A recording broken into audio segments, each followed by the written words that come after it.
Apa hukumnya bila seorang muslim berniaga tapi niatnya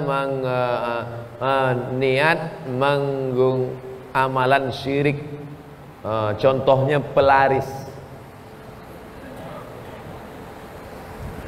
Dia berniaga lalu kemudian dia pakai pelaris, dia ambil tulang pukang. Tahu tuan-tuan pukang, nama binatang, atau dia ambil ada binatang itu boleh dia menggulung macam bola, namanya terenggiling. Apa namanya? Sama, terenggiling. Terenggiling ini dia kalau nak makan dia cukup bukakan mulut saja. Terenggiling ini buka mulut, nanti semut-semut, nyamuk-nyamuk, lalat-lalat masuk ke mulut dia. Maka orang yang ahli sihir, bomoh, dia pakai lidah terenggiling ini, dikeringkan, dipakai tempat niaga. Sebagaimana terenggiling membuka mulut rezeki datang, begitulah orang belanja ke kedai dia. Kedai orang dekat kiri kanan tadi, dia siram air mandi jenazah. Bila ada memandikan orang jenazah, dia ambil airnya, nanti dia siramkan ke kedai orang tepi, supaya orang lalu tak nampak kedai, dia tengok kubur saja. Lalu di situ, assalamualaikum ya ahlal kubur. Ustaz Somad tahu juga, saya dulu hampir jadi bomoh. Mungkin kalau tak pergi ke Azhar Kaherah dah jadi bomoh dah. Jadi kerja-kerja sihir ini adalah mengambil. Ada binatang macam kera dia, tapi pemalu, namanya pukang. Jadi bila ada lelaki meminang budak perempuan, dia nak binang perempuan, perempuan ni tolak dia, tak mahu. Miskin, susah, aku tak nak dengan kau lah. Maka dia ambil tulang pukang, dia bawa kepada bomoh. Macam mana pukang tu malu, begitulah perempuan ni malu berkenalan dengan lelaki, sampai mati tak berlaki. Ini kerja sihir. Dari mana mereka dapat? Minta kepada setan. Oleh sebab itu, man ata kahinan, siapa yang datang kepada bomoh, minta supaya kedai orang tak laku, minta supaya kedai dia laris, maka sembahyang dia tak diterima 40 hari 40 malam. Kalau dia mati sebelum bertaubat, neraka jahanam tempat dia. Itulah makna ayat innallaha la yaghfiru ayyushraka bihi wa yaghfiru ma duna dzalika liman yasha. Dosa yang lain diampunkan Allah, tapi dosa syirik datang ke bomoh tak diampunkan Allah. Hai bomoh-bomoh. Saya bukan tunjuk bomoh, saya tunjuk kamera. Mana tahu ada bomoh yang tonton. Ustaz Somad tahu ke saya bomoh? Hai bomoh-bomoh, taubatlah. Hai bomoh-bomoh, berhentilah. Yang awak cari di dunia ni apa? Awak akan mati juga.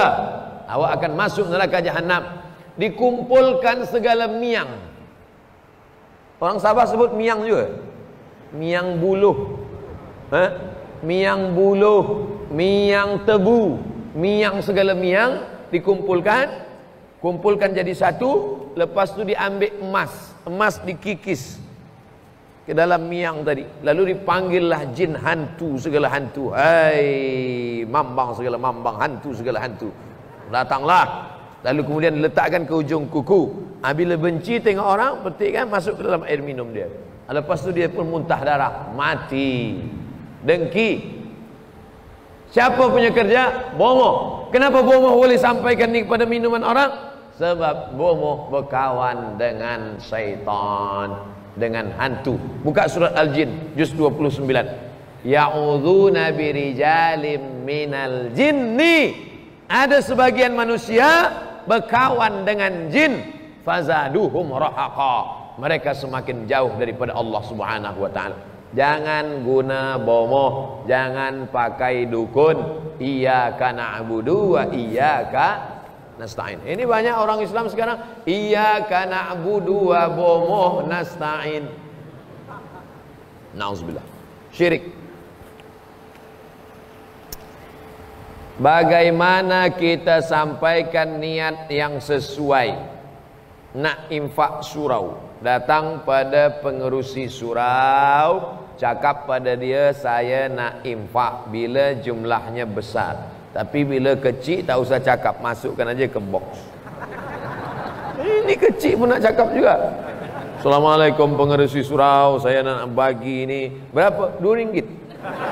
Apa cakap? Bila kecil bagilah.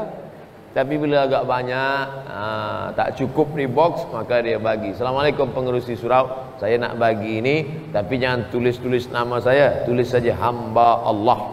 Dah cukup, hamba Allah. Awak banyak bagi, banyak daripada biasa. Biasa RM2, ni RM2.50. Apalah, bila banyak dah bagi. Macam mana kita buang sampah, begitulah kita bersedekah. Uktumu hasanatikum kama taktumuna sayyiatikum. Pesan Nabi Isa, sembunyikan perbuatan baik kamu sebagaimana kamu sembunyikan dosa kamu. Sebagaimana kamu tak nak dosa kamu dipandang tengok orang lain, begitulah kita sembunyikan amal perbaikan kita. Apa perbezaan wakaf dengan infak? Wakaf dia mesti ada 4. Orang yang berwakaf, orang yang menerima wakaf, benda yang diwakafkan, ada ijab, ada qabul. Orang menerima wakaf ini namanya nazir. Tuan nazir, nazir wakaf, saya wakafkan tanah ini untuk bina hospital di atasnya tunai, aku terima, sah. Itu namanya wakaf. Tapi bila masukkan duit, masuk, itu infak saja. Infak saja. Wakaf ni tak boleh hilang. Dia mesti kekal abadi sampai hari kiamat. Apakah terputus amalan sedekah bila duit yang telah disedekahkan itu habis digunakan? Contohnya beri makan pada orang fakir miskin. Beli nasi, lepas itu dibagi pada orang miskin. Orang miskin makan, lepas itu habis. Putuskah amalnya? Yang dimaksud sedekahun jariyah mengalir tiap-tiap hari sampai hari kiamat adalah wakaf. Adapun sedekah yang habis bukan berarti kita rugi lepas itu, tetap dapat pahalanya nanti ditengok pada hari kiamat. Sekecil apa? Faman ya'mal mithqala dzarratin khairan yarah. Jadi yang dulu bagi sedekah duit, lepas itu duit itu habis, atau dia bagi makanan, minuman, habis, maka dia tetap dapat pahalanya di akhirat.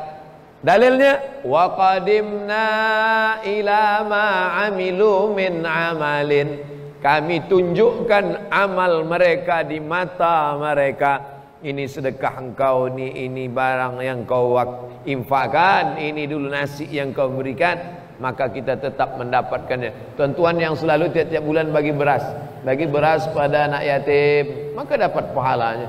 Nah, ini tentang masalah pahala balasan bagi orang yang berinfak. Mohon Ustaz jelaskan tentang mengamalkan ilmu aura, rezeki untuk menarik rezeki, mendapatkan kehidupan yang bahagia dan berjaya. Ini ilmu jin. Dia pegang tangan kita, ini saya turunkan aura ni pada awak, nanti selepas ini awak boleh membuka mata, boleh menengok orang lain. Pak Cik nampaknya auranya hitam, cocoknya tanam kelapa sawit. Ini nampaknya auranya kuning, ini berniaga emas. Ini auranya merah, ini berniaga cabai. Ini aura hijau, sayur-sayur mayur lah. Ini ilmu jin. Jin tu masuk ke biji mata kita, masuk dia ke mata kita, maka kita boleh menengok. Orang yang boleh menengok jin, dia punya jin. Kecuali wali-wali Allah, itu bukan dia punya jin. Kasyaf. Kasyaf tu artinya disingkapkan Allah. Singkap lalu kemudian dia nampak. Tapi nampaknya tak berkekalan, sebab Allah nak uji dia saja. Allah bagi dia nampak sekejap supaya dia istiqamah, habis tu hilang balik. Dia tak minta itu. Sebab bila wali Allah nampak itu mengganggu dia daripada zikir. Jadi bila ada orang punya ilmu itu, dia nak tengok terus, itu sebenarnya dia bukan wali Allah, tapi sebenarnya dia mata dia sedang dimasuki jin. Sesiapa sahaja yang boleh menengok hantu, sebab hantu jin masuk ke mata dia, cepat-cepat ruqyah. Ruqyah. Ustaz, saya dah minta ruqyah, baca ayat kursi, kenapa setan tak keluar juga? Sebab yang membaca itu pun ulah dia macam setan juga. Maka setan tak nak keluar. Kata setan, takkan sesama setan halau setan. Oleh sebab itu maka cari ulama yang soleh, nanti dia bacakan. Mana tahu selama ini ada orang yang disangkakan alim, ustad, bajunya baju ustad, isinya hantu. Lepas itu dia masukkan, saya masukkan pada awak ilmu aura ni, nanti ni. Nah, nanti awak boleh nampak, tengok warna-warna. Nauzubillah. Kita disuruh hanya beriman, beramal soleh, mengikut tuntunan salafunas soleh. Tak ada Abu Bakar Siddiq memanggil Bilal, Bilal sini kejap, aku nampak aura engkau ni hitam lah. Tak ada. Tak ada sahabat-sahabat. Bahkan dulu ada sahabat yang menengok jin, nampak dia jin kecil, dia ambil tongkat, dia pukul. Jin, pergi sana jauh. Bukan berkawan dengan jin. Sekarang orang berkawan dengan jin, minta pertolongan jin. Na'udzubillah.